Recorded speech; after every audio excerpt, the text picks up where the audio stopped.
this special home video edition of Sightings, a man has a frightening dream about an airliner. It just goes on its back and then goes straight down into the ground. Days later, the vision becomes a tragic headline. A mother yearns to know the truth about the murder of her daughter. I didn't put any connection together in the beginning at all. But only a psychic detective can fill in the blanks. It was a hit. It wasn't a random shooting. These people believe they have been cured of chronic debilitating diseases by the touch of this man's hands. Basically, I work on most of the cases after doctors have given up. This man withstands excruciating pain using the power of his mind alone. It's the odd example that one studies to find out what the boundaries of reality really are. While science searches for an answer in the extraordinary abilities of our pets. I think it's wonderfully important that the researchers and the neurologists can open their minds to something beyond just the medication. If, as researchers believe, we use only 5% of our brains, what incredible potential remains in the untapped regions of our minds? Hello, I'm Tim White. Explore the truth about psychic experience in this special report from Sightings.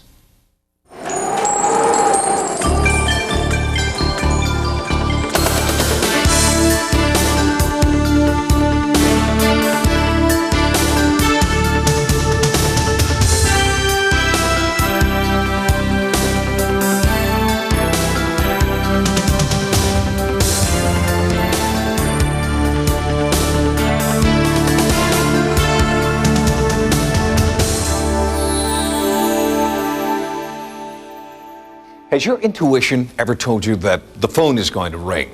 And then it does. Have you ever had a sinking feeling that a loved one's in trouble, only to find out later that they really are?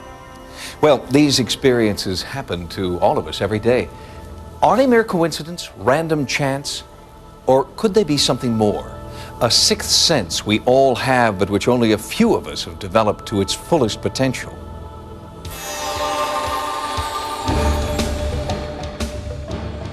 Ancient ritual and tribal ceremony. This is the traditional domain of the psychic experience.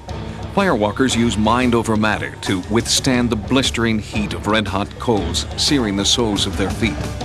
In a Bengay ritual, men stab themselves with razor-sharp knives but do not bleed. In a mind-altering trance, these monks experience mystical visions. These are the images we associate with the extraordinary powers of the mind. The mystery of psychic ability has captivated people since the beginning of time. In the 1880s, the British and American Societies for Psychical Research began the first scientific study of paranormal phenomena, investigating claims of ghosts, hauntings, and life after death. The scientist most responsible for shifting the focus to the psychic abilities of the living was Dr. J.B. Rhine, who founded the Institute for Parapsychology at Duke University in 1930. Dr. Rhine brought parapsychology into the laboratory and popularized the phrase ESP to describe what he found. Well, it does really exist. The implications begin with the basic fact that ESP is non-physical. It shows that there's something that man can do that extends beyond space-time. Dr. Rhine also investigated and believed in the existence of psychokinesis, the effect of mind over matter. Rhine's work caught on rapidly with the public. It was the Depression era, and people seemed anxious for something to believe in. In fact, his ESP theories were so popular, countless fakes arose to cash in on them. Even though my eyes are sealed, I shall read a newspaper. This is a feature picture page. At the top of But Rhine's work was considered fakery too, by mainstream scientists unwilling to accept his controversial theories. And without concrete proof, the public's interest in ESP soon faded. And it's fine to be high. It lay dormant for 30 years until the 60s counterculture sparked a resurgence of interest. It was a time, once again, when people were actively seeking new answers. The big name in the field was still J.B. Rhine, only by now ESP was taking on a new name, Psi, the Greek letter denoting the unknown. But when the 60s era ended, so did its fads, and widespread interest in parapsychology waned once again. 30 years later, we're looking back at 100 years of our own research and that of experimenters worldwide, and looking forward to a new millennium, where researchers tell us ESP, or psi phenomena, could simply be part of our everyday lives.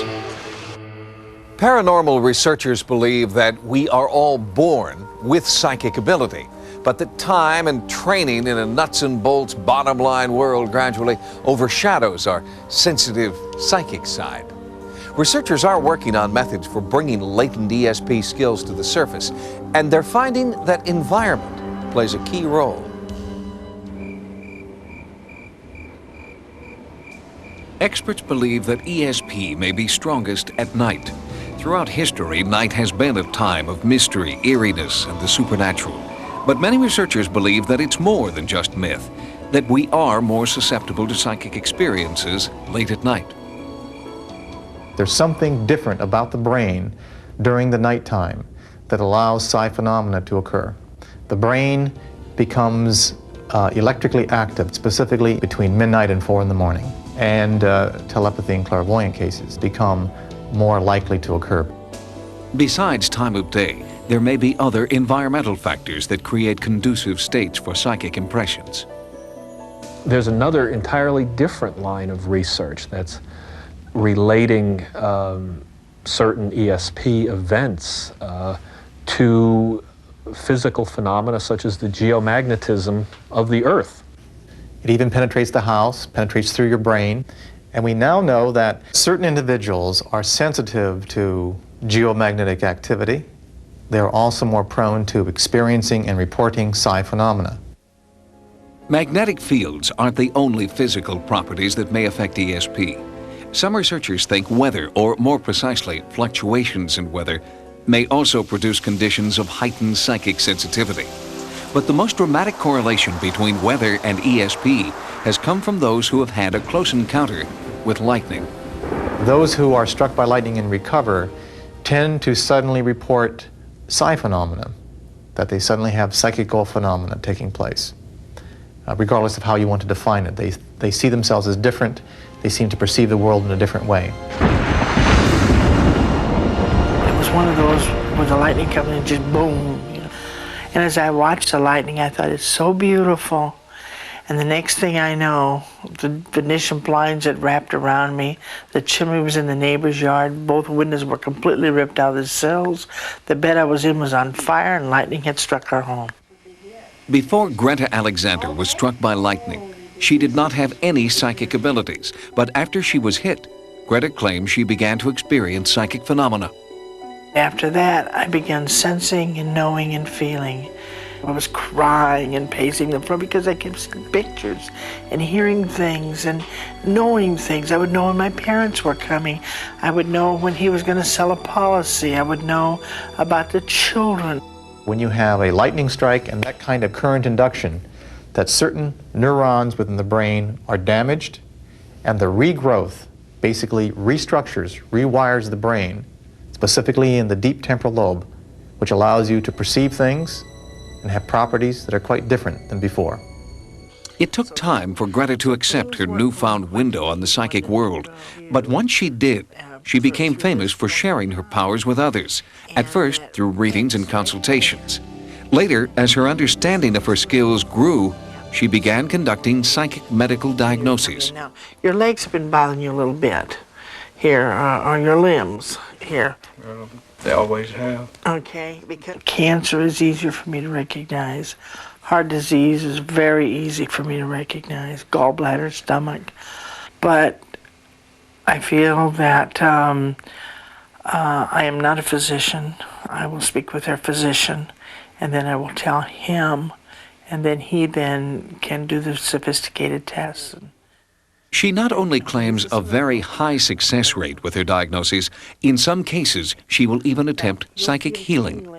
I feel that what the mind can conceive, the body will achieve. And the brain is in a constant process of knowing. We have not scratched the surface of what the mind can do.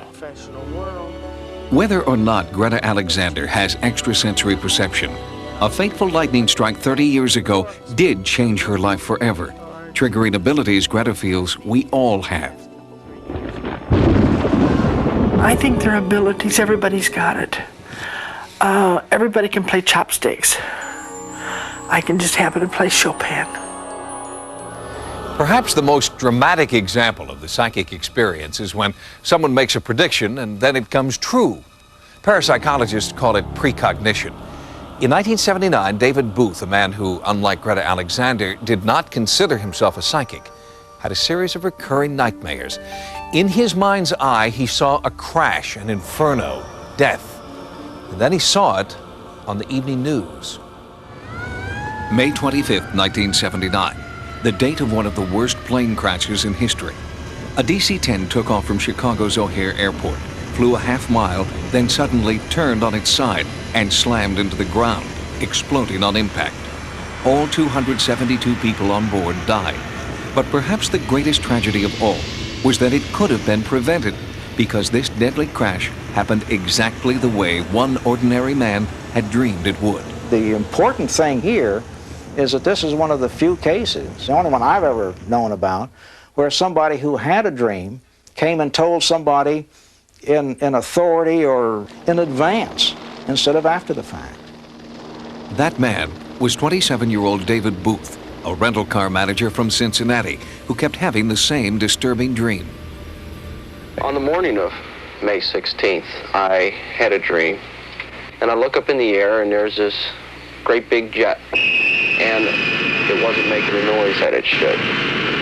It starts to turn with the wing going up in the air, and it just goes on its back and then goes straight down into the ground and it explodes. I can't even describe the type of explosion that it was, and the terror, just that instantaneous terror that just struck me right then. In his dreams, Booth always saw the logo of one specific airline. After having the same nightmare 7 nights, Booth contacted the FAA. I said, well, is this a prediction? He said, no, it's not a prediction, it's just disturbing. And, you know, we made notes of it. You couldn't just arbitrarily ground an airline because somebody dreamed of something. On Friday, May 25th, that was the 10th night that I had the dream. I woke up. All the emotions that I had been having were still there, except I knew that that was it. That was the last time that I was going to have the dream. Then that afternoon, a DC-10 crashed in Chicago, and it had turned, and it was turning back. There were some discrepancies, but there was an awful lot of similarity as to what happened on that Friday afternoon. David Booth's worst nightmare came true, and it was amazingly accurate. He had correctly predicted the name of the airline, the model of the plane, the way it would turn on its side. He'd seen the right engine fall off as the plane fell from the sky and burst into flames. Dreaming and real life were now one. I was trying to blame myself, where he was saying, that was, it was something that, I didn't have to do. Since this interview, David Booth has kept his life private. He has made no more public predictions. What you've got to understand is that while Mr. Booth had a dream that had a remarkable prediction, if you will, there was not enough of a prediction to say what, where, when, why, or how. And there was nothing that could be done. And you couldn't take government funds and chase somebody's dream with them. The airline David Booth dreamed about was not grounded because our government does not believe in the reliability of precognition. It's an attitude that's widespread among many organizations and professions, and nowhere is psychic ability more reviled than in the mainstream medical community. The psychic in psychic healing doesn't refer to storefront psychics or fortune tellers we're bombarded with. In healing, psychic means the powerful roles the mind and spirit play in making us well. Since earliest recorded history, it has continued to coexist with mainstream medicine. In primitive cultures, shamans are the sole healers in their community. They are selected, not schooled, to perform ritualistic medicine. Their powers are bestowed on them during ceremonial circles, in which they make sacrifices to the spirits. Once they achieve their altered healing state, they call to their faithful flock to come to them for a cure based on belief in the benevolent forces of the unknown. While these rites still exist around the world, this type of psychic healing seems naive to our more sophisticated culture. But it is slowly coming into the Western world's consciousness. Doctors debunk psychic healing as pure fraud, but thousands of people who've been cured of supposedly incurable illnesses by the touch of a healer believe differently. Dean Kraft is a modern healer who uses the ancient technique known as the laying on of hands. Kraft claims to have mysterious healing energy that flows through his hands into his patients. His success rate is remarkable, especially since most people who come to Dean Kraft have come as a last resort. I could feel the heat oozing from his hand like an oven. Something is not right. These hands are on fire and they're vibrating. How does it work? I don't have any idea. Does it work? It does. Then this friend of mine took me to lunch and sat me down and said, there's no reason why you should be in this pain. Dean Kraft will heal you. He's real. Dean Kraft was pursuing a career in the music industry when, at the age of 21, he claims to have developed telekinesis. During one of these demonstrations, or showing off at the time, my brother-in-law got this headache while he was watching this, and my first response was to go lay hands on his head, which I did, and of course, his headache went away, and I didn't really think much of it at the time. And I started laying on of hands, and that process is pretty intuitive. It's not a planned process. Once I start laying on of hands, it's sort of my hands go to areas and I sort of follow them. What else goes on is I start to visualize, and it's like if this tumor is the size of an egg, I start to picture it, and in my mind I try to see it get smaller. I see myself to be like a catalyst, like a spark plug, that I use my energy to try to catalyst the person's own healing system. I believe that medical doctors are meant to diagnose. I believe very much in medical science. And basically, I work on most of the cases after the doctors have given up. With his hands, Kraft has been able to effect many positive changes in his clients' medical conditions. Even the medical establishment accepts his amazing healing powers. I've seen patients who are paralyzed get up and walk. I've seen people who have cancer no longer have cancer. I've been watching this happening for 12 years. A study by Howard University found that 40% of Dean Kraft's patients show a definite improvement in their medical condition. Even more remarkable are the results of experiments Kraft has done in a clinically controlled environment. Using his laying on of hands technique, he has effectively lowered the blood pressure of laboratory rats. Kraft has also been able to destroy cancer cells, called HeLa cells, in a test tube. But the nature of his power is still a mystery. We know that it can affect things, but we haven't been able yet to determine what is this energy. Energy is a very loose word. I don't even like the word energy. It's a very loose word that's used. But it's the best one, I guess, to describe something that's some type of transference that's taking place.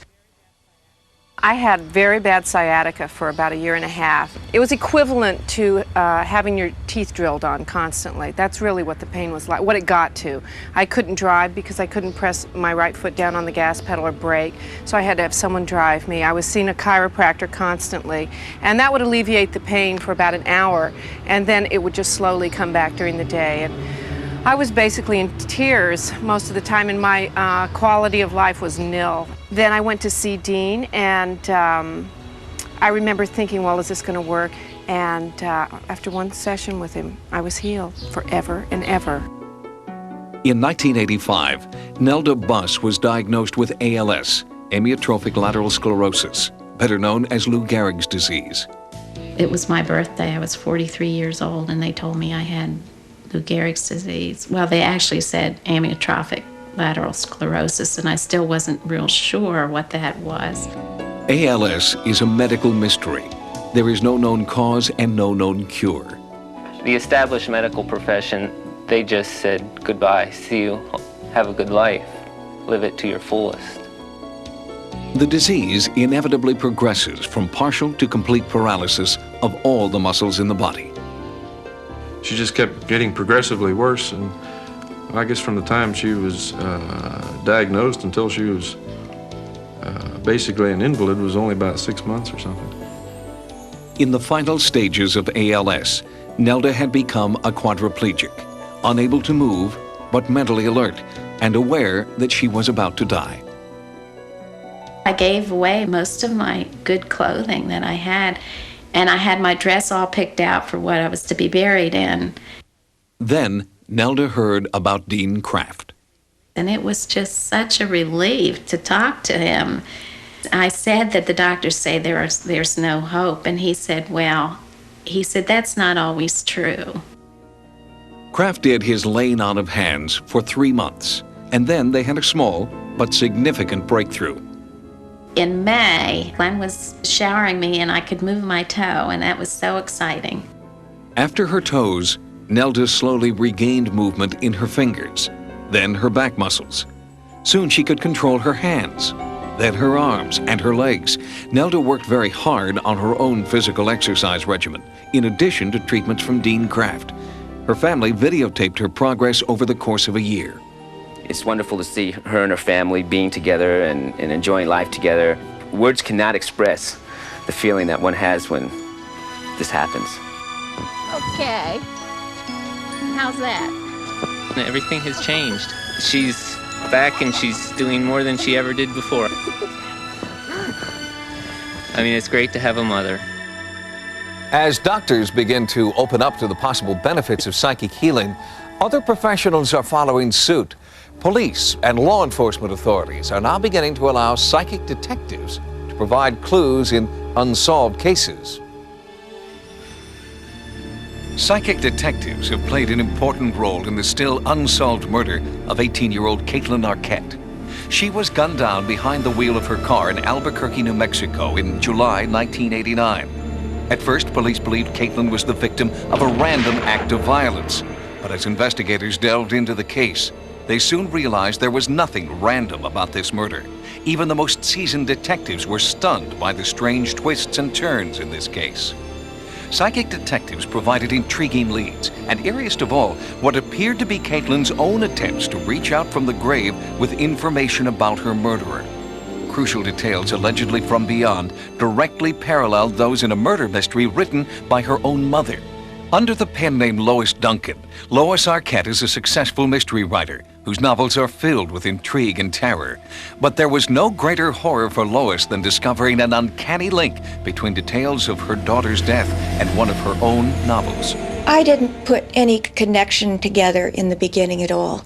It wasn't until one thing after another began to occur that I suddenly realized that I had more or less written the story of our own true life horror story. In Don't Look Behind You, I based the personality of my heroine April upon Kate. April was chased by a hitman in a Camaro. That book was published in June 1989, and in July 1989, Kate was chased down and shot to death by a triggerman in a Camaro. The most shocking thing of all to us was that when we read in the police file the Hispanic man who was arrested, his name was Mike. Everybody called him Vamp. And in Don't Look Behind You, the hitman who chased down April was named Mike Vamp. As police probed Caitlin's brutal killing, they discovered the young woman had a secret life centered around her boyfriend, an alleged gang member believed to be involved in illegal activities. But investigators were unable to establish a direct link between either the boyfriend or his gang and Caitlin's murder. With the police department at a dead end, in desperation, Caitlin's mother turned to local psychic Betty Minch. I rang the doorbell, and this middle-aged woman answered the door, and I looked at her.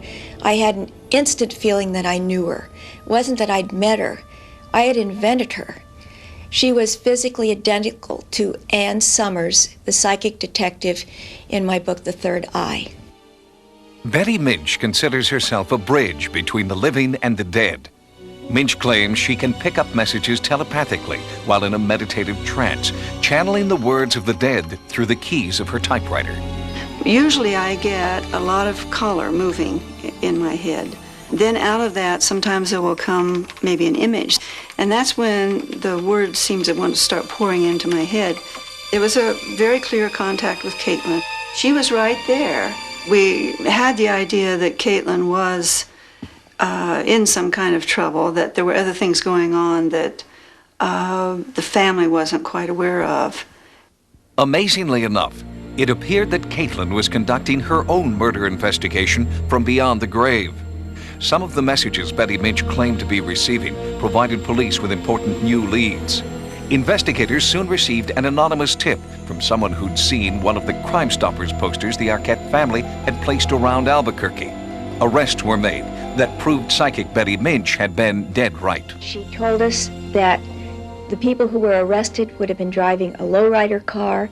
There would be 2 men in the front seat, 1 in the back seat, that there would be no eyewitnesses, but that arrest would be made because the men would be heard bragging, that our best help might come from somebody in the media, and she identified who that person would be, an investigative reporter named Mike Gallagher.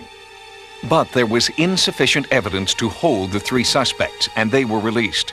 Desperate for more evidence, Lois contacted Noreen Rainier, a well-respected psychic detective from Maitland, Florida.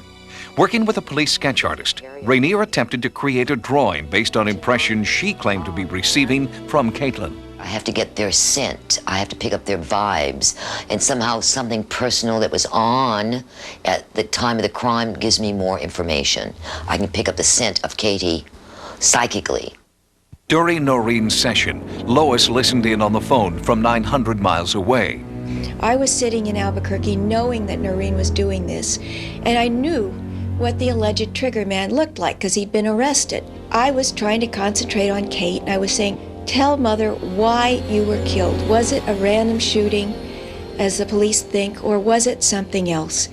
Send me a symbol, send me a message through Noreen Rainier. And the picture Noreen sent me was a sketch of Mike Vamp, the hitman in Don't Look Behind You, exactly as he appeared on the jacket of the British edition of that book. Everything was there, even the little scar between the eyebrows. It's like seeing something had been copied from the jacket. And I just started to shake. I couldn't stop shaking. Lois was shocked. Caitlin had been the only member of the Arquette family to see the new book jacket of the British edition. I just was very confused when she was telling me I got some man on a book jacket. I'm saying, what are you talking? But then it made sense that Kate was telling us it was a hit. It wasn't a random shooting. It was a planned killing. It wasn't random. And that's what we needed to know.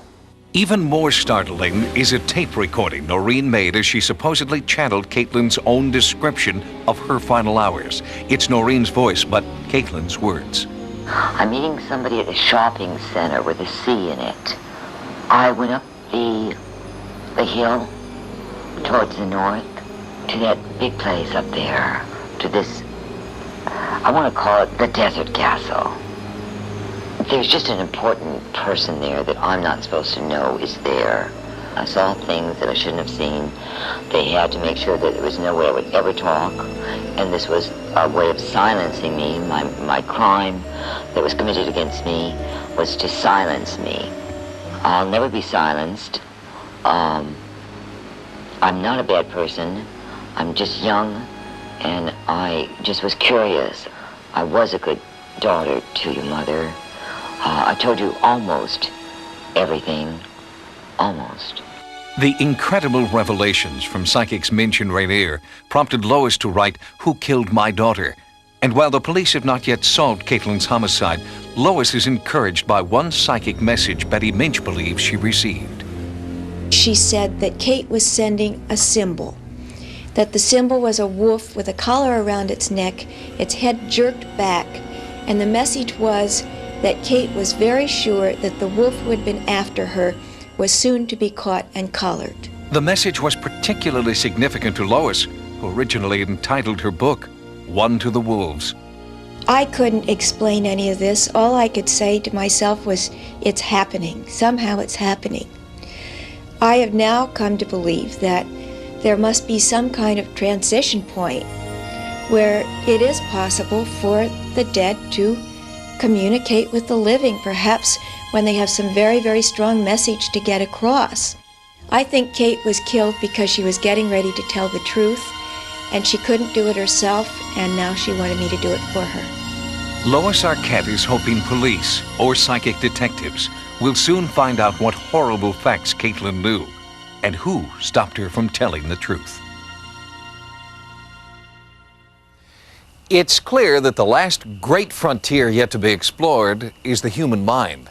Even after a century of astonishing scientific and medical advancement, we still know surprisingly little about the brain.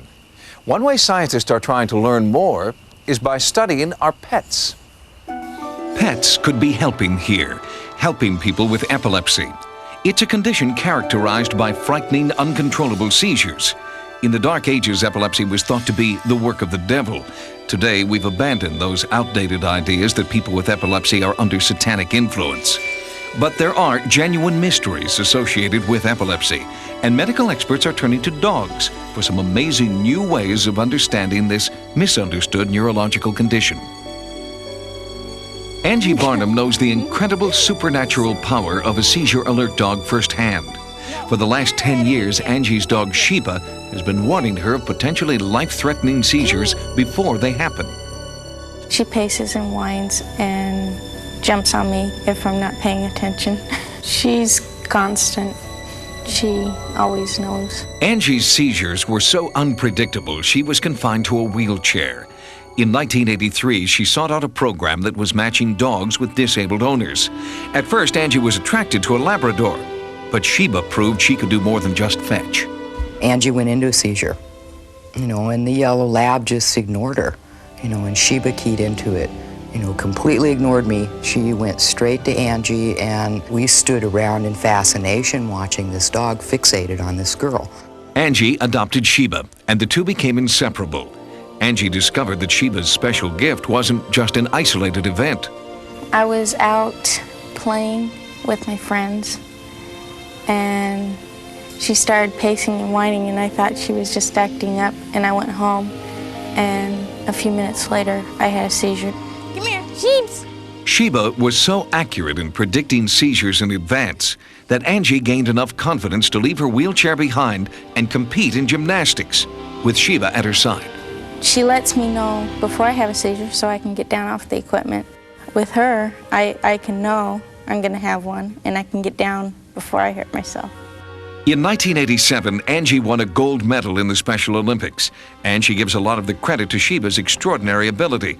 But Sheba is not unique, according to Rina Berner of the Epilepsy Institute. We had people calling up all the time saying, I know you're going to think I'm nuts, because they didn't know who they were talking to, but this is what my dog does. One of those reluctant callers was veterinarian Liz Rudy, who has had seizures for 10 years.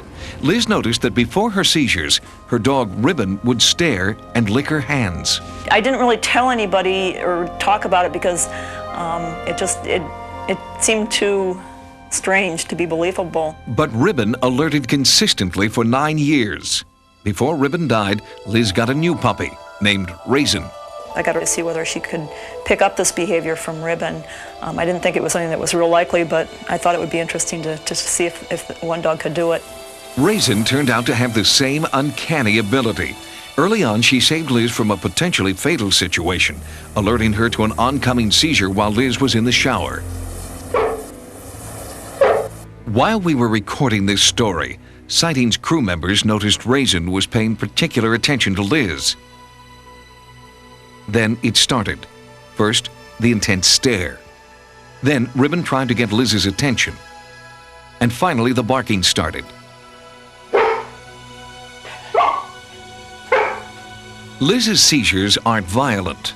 Instead, she seems to slip away from the world around her. Ribbon instinctively stays by her side, protecting her for the duration of the episode. Does Ribbon have a unique ability to detect seizures, or is Liz somehow giving off subtle clues about her condition? When you have a phenomenon like this and you want to do a scientific investigation, the first thing to try to determine is whether, in fact, the phenomena is bona fide or not. Neurologist Dr. Douglas Labar assists the Epilepsy Institute in their study of dogs like Ribbon. Liz is a participant in this research. Here, she's hooked up to a brainwave monitor that can detect the onset of a seizure. The Institute is also compiling statistics based on a survey sent out to pet owners who do have seizures. A substantial portion are reporting some type of alerting behavior. Some experts speculate that the dogs are detecting seizures through their acute sense of smell or by their acute awareness of certain body movements in their owners. But then why is it that only certain dogs seem to have the ability to detect seizures? Animal behaviorist Peter Borschel is studying the phenomenon. If we can learn what the dogs are capable of doing, how they can pick up the pre-seizure signals, then we can have a way of screening dogs, trying to find out if there's a breed difference, picking dogs that are good at it versus those that aren't. Come on, where's Jessie? 10-year-old Jessica Lindgren has up to 5 seizures each week. Her mother, Leslie, is working with their dog, Trina, training her to help Jessica during her seizures. I think it's wonderfully important that the researchers and the neurologists can open their minds to something beyond just the medication, just the office visits, just the tests. I think it's great. Jessica doesn't need science to explain why her dog is special. I go like this, and then Trina licks my face like this. And then that's her way of saying, "It's okay, Jessica." Is there a paranormal connection between some dogs and their owners with epilepsy? Medical doctors would say no, but they're still at a loss to explain why. It is a mystery that science can't explain, but researchers continue to study the phenomenon, working toward a more complete understanding of the strange and wonderful connection between people and animals. We don't know why dogs like Sheba and Raisin can predict seizures, but they do. Until science figures out why, we can only judge the value of their psychic ability by the results. Dorothy Allison is one of the world's most respected psychics, not because we understand how she does it, but because Dorothy, too, gets results. For 25 years, Dorothy Allison has been involved in over 4,000 police cases, solving murders and finding over 100 missing persons. Her amazing success rate has attracted international attention.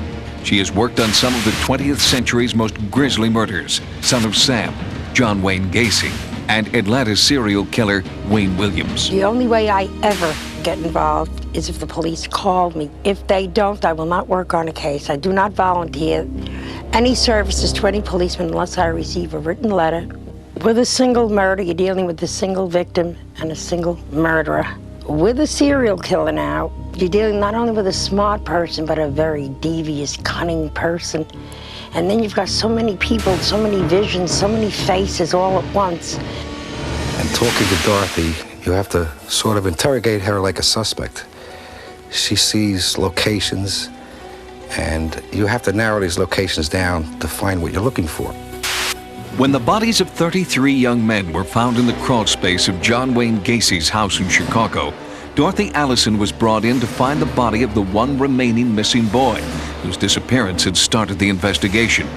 She told Detective Joe Kozenzak he would find the body on April 9th, near a bridge by a river.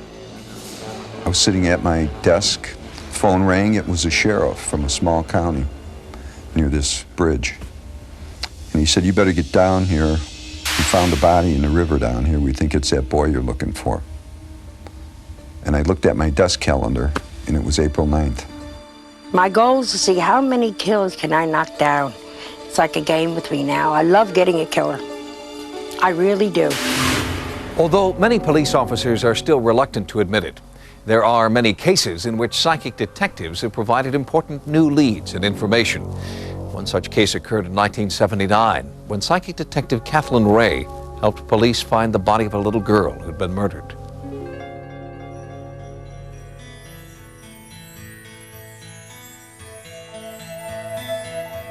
Fresno, in the heart of California's fertile Central Valley. It's a place where you can still find tranquil family farms, but it's also a place where tragedy has struck.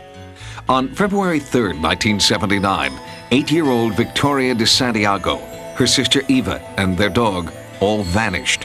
What really happened that day is still just speculation. The girls were last seen together at a neighborhood store. The counterman said that he remembers the girls coming in and he told them to go out because they couldn't bring the dog in. They may have been abducted outside. What we figured is that perhaps whoever this individual was there in the parking lot. Perhaps a stranger grabbed the girl's dog and used him to lure Victoria and Eva into his car. One day later, 3-year-old Eva was found. Victoria and her dog were still missing. She was a very beautiful little girl. She was always very protective of her sister. She said that her sister told the man to let her go and that she would stay, and just to let her, not to hurt her sister, and to let her go. And I just always remember that.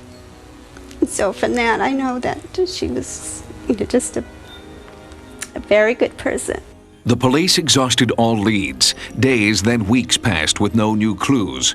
No witnesses came forward. And in my sleep, I was dreaming about what can I do? What other avenues can I go? And it came to me in the dream. I mean, I sat right up, and her name was Kathleen Ray. Kathleen Ray is a psychic detective. She uses the powers of her mind to help law enforcement solve crimes. She claims she can see missing children, bodies, criminals, and for the past 20 years, she's been remarkably accurate. Kathleen Ray has gained a reputation for accuracy, even among skeptics. Intuition is something that everybody has, and the intuitive sense is a sense of feeling. But these feelings are something I've educated, like you've educated your other senses, to where I can use them more fully. Despite skepticism from the police, the De Santiago family asked that Kathleen help find Victoria. When there's only a light shining out of total darkness, you're going to walk towards that light. Whether it's the wrong way, the right way, it doesn't matter. It's a direction. I was told that a psychic was being brought in and I was going to fly to San Jose to meet this psychic. And I thought, I'm going to fly up there and I'm going to meet this lady wearing gypsy clothes. She's going to take me into this house. We're going to burn some incense. We're going to rattle some bones. She's going to throw some dust around in the air and tell me something that's totally irrelevant to the case. I am not doing what you see in these great, what I call horror movies. I don't suddenly grab my head and fall down and say, oh, they hit me in the head, or oh, this poor person's been stabbed. I don't do that. I'm more like an objective bystander. The psychic part of this was just way off. It didn't make sense to me. How somebody 180 miles from here is going to tell me how to find a body in my town. It's really taking feelings up and bringing a whole picture and holding that picture long enough. Just like going to a movie or turning the TV on and seeing a picture in front of your face. I didn't believe it. But after 5 minutes with her, she told me enough stuff that she had 100% of my attention. I was believing in her. It was the beginning of an unlikely partnership. The sergeant, the psychic, and the family. All I could think of asking her was, did she have to go through a lot of pain? I felt that Victoria at this point was still barely alive, just barely.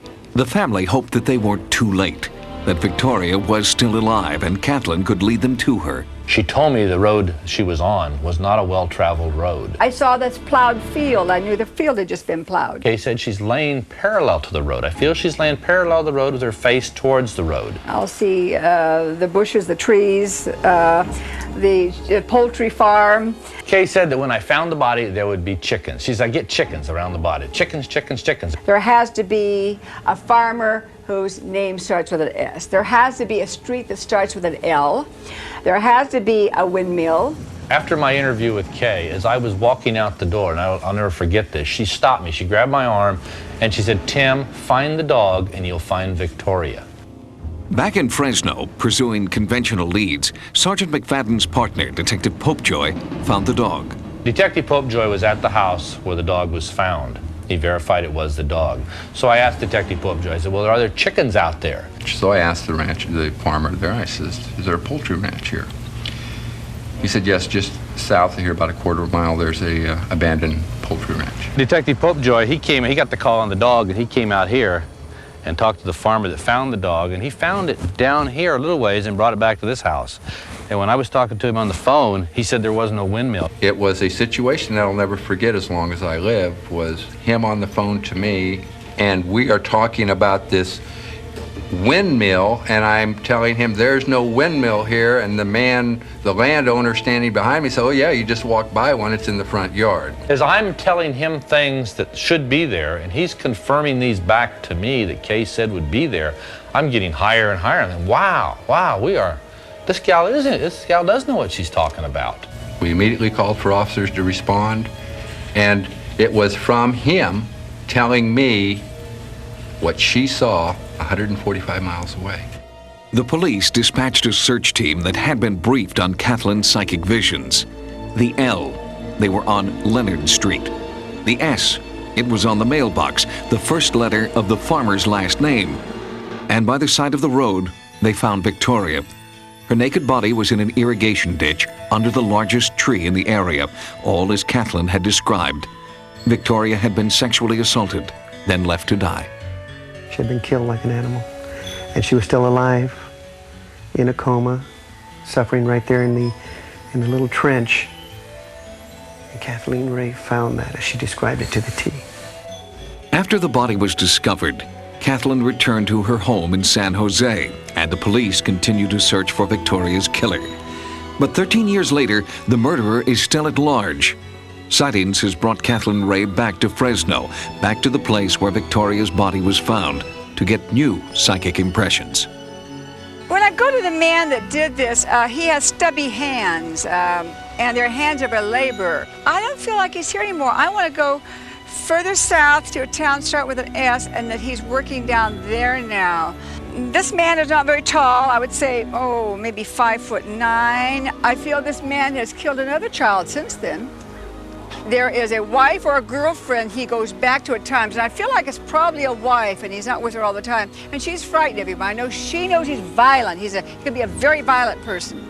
And had we had a drawing of him like I can do now with the police artist, she'd have recognized him on television. If you believe Kathleen Ray, this is a charcoal drawing of Victoria de Santiago's murderer. He killed Victoria, and Kathleen believes another child since then, and he's still out there. I believe it could be solved. Somebody out there, somebody somewhere has got to know more about this, but they've never come forward. Although Kathleen's work in this case proved to be extremely accurate, cases like this are the exception, not the rule. And the use of psychics in police investigations is still not accepted by many departments around the country. Kathleen Ray's case was one of those cases, and the hits were so specific, and the data checked out all the way down the line, from the reporters to the psychics themselves, to the families of the victims, to the police. It was rather unnerving. But for the de Santiago family, a psychic detective made a difference. The discovery of their daughter 13 years ago has brought the family a small measure of peace. Thank you, God. Thank you for finding Victoria's body. Thank you for giving me Kathleen Ray. And now, they hope her vision of the killer will bring the case to a close. My only release of mental anguish is to say something positive, warn people. Look, they're not just going to steal your car, they're going to steal your child. Is this the face of a murderer? Kathleen Ray sees him in her mind's eye when she thinks of Victoria, and hopes that someone, somewhere, will come forward with the truth.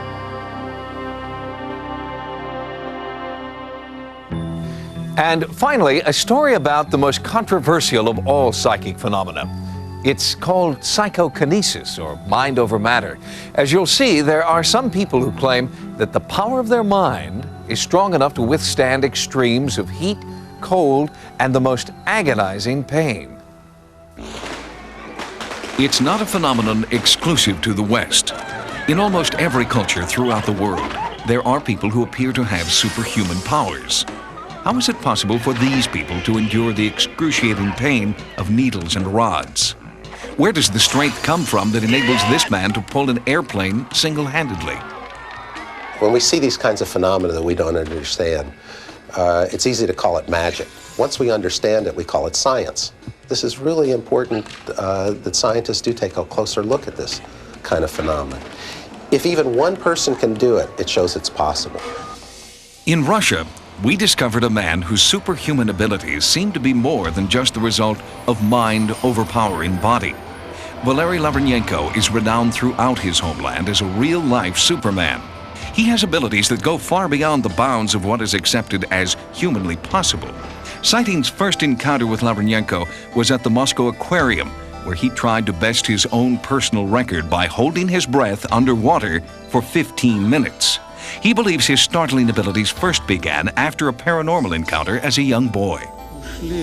During a summer break, when I was in the 5th grade, I was hiking with some of my buddies in a local forest.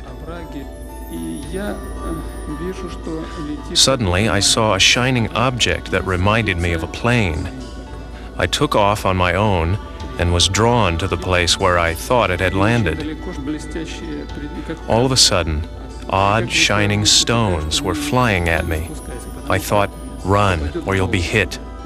But it was too late. There was a powerful blow to my head, and blood was pouring from a wound. For years, it was a mystery to me, until recently, when information about UFOs was allowed to surface in Russia. Lavrenyenko believes it was this experience that gave him his superhuman powers. 2 minutes and 10 seconds. Lavrenyenko's constant companions are his wife Natasha and his son Edward. Sightings brought them to Moscow to meet with our team of doctors, investigators, and researchers. Here, they observe what appears to be electrical impulse coming through a heated needle in his forearm. The same energy also seems to flow through his finger and burn a newspaper.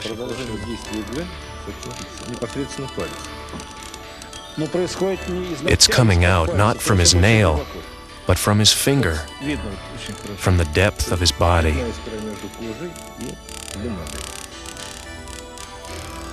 A burn like this can only be caused by electricity, and to explain this is impossible.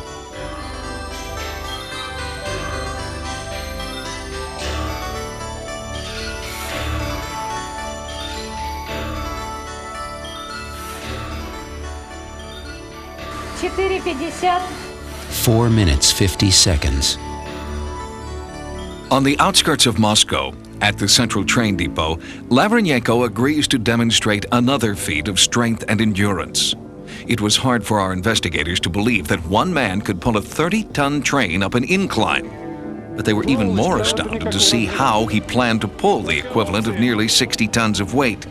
It was a feat no one in our team had ever witnessed.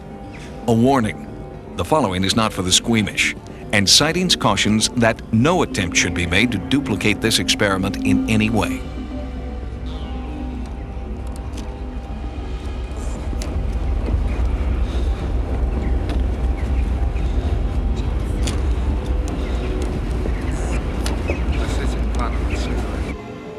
Using pliers, Lavrenyenko inserts 2 8-inch wires through his forearms and then attaches the wires to a rope that is connected to the train.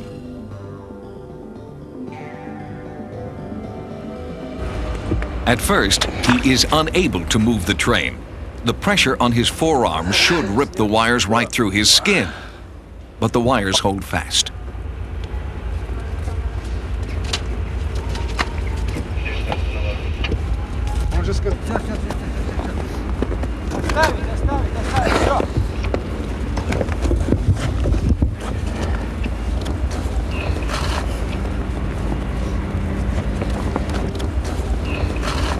Despite the fact that he is pulling the equivalent of 60 tons, Lavrenyenko barely bleeds, and the wires remain intact.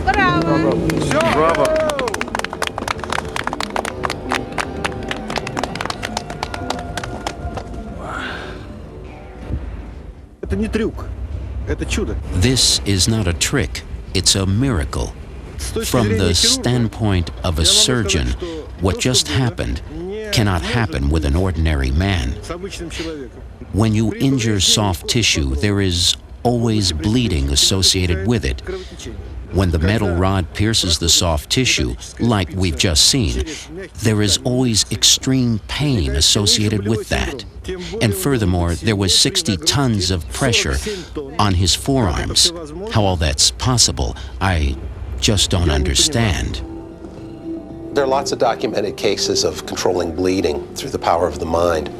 That's probably one of the last great frontiers in medicine. Right? It's not just a matter of pain control. But it's also a matter of controlling bleeding. All right? What kind of vasoconstrictors? How did he actually close off those blood vessels when that needle went through his arm? I think the place to start is honoring the phenomena. Study the lack of bleeding. Study the electrical phenomena demonstrated here. Study the ability of people to exist for long periods of time without oxygen. There's enough contained in any one of these phenomena to force a reevaluation of how mind and body work. After nearly 7 minutes underwater, Lavernyenko began to surface. Although he didn't break his own record, for most people, just 2 minutes without oxygen could cause some brain damage. But Lavernyenko emerges unscathed. Science always progresses like this. It's the odd example that one studies to find out what the boundaries of reality really are. That's how we paint the canvases and shred the old models, by studying the things that just don't fit in. Psychokinesis, ESP, precognition, concepts that seem to contradict the physical laws of science. The people who believe in psychic ability challenge what science tells us are a finite set of rules governing the universe. But perhaps we don't yet know all the rules. In time, science may discover how to cultivate psychic potential and harvest the untapped powers of the mind. For Sightings, I'm Tim White.